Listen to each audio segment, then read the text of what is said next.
पवित्र रमजान महिन्यात विद्युत पुरवठा सुरळीत करा, अन्यथा तीव्र आंदोलन करू. धुळे शहरात समाजवादी पक्षाचा वीज वितरण कंपनीला इशारा. संपूर्ण धुळे शहरात प्रचंड उन्हाचे चटके बसण्यास सुरुवात झाली आहे आणि अशातच मुस्लिम बांधवांचा पवित्र रमजान सण देखील सुरू आहे. या पार्श्वभूमीवर अनेक मुस्लिम बहुल भागात विजेचा लपंडाव हा सुरूच आहे.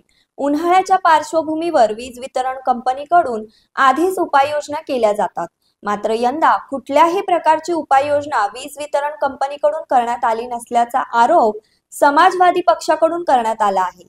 समाजवादी पक्षाच्या वतीने आज धुळे शहरातील विद्युत वितरण कंपनीच्या कार्यालयाला भेट देऊन उन्हाळ्याच्या पार्श्वभूमीवर वीज वितरण कंपनीच्या वतीने करण्यात येणाऱ्या उपाययोजना आणि किरकोळ दुरुस्तीची कामे तात्काळ पूर्ण कराव्यात आणि पवित्र रमजान महिन्यामध्ये मुस्लिम बहुल भागामध्ये नागरिकांना दिलासा द्यावा, अन्यथा येणाऱ्या काही दिवसांमध्ये तीव्र आंदोलन करण्याचा देखील इशारा समाजातील पक्षाच्या वतीने देण्यात आला आहे. ऑफिस में आज निवेदन दिया गया। आज़ाद नगर, वडजई रोड, हजार खोली, मौलवीगंज, मिल्लत नगर, मच्छी बाज़ार, पूरे शहर के अंदर गर्मी लगने से पहले रिपेयरिंग का काम होता था, मगर इस साल एमएससीबी अधिकारियों ने रिपेयरिंग का काम नहीं किया।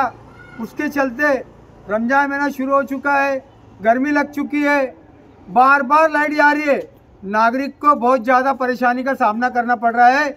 इसीलिए आज हमने साहब को निवेदन दिया, एमएससीबी अधिकारी साहब को, और हमको वादा करा गया कि 8 दिन के अंदर आपका काम शुरू हो जाएगा, मगर अगर ऐसा नहीं होता है तो हम तीव्र आंदोलन करेंगे। अशाच विशेष घडामोडींसाठी आमच्या यूट्यूब चॅनलला सबस्क्राईब करा, फेसबुक पेजला लाईक करा आणि इन्स्टाला फॉलो करा.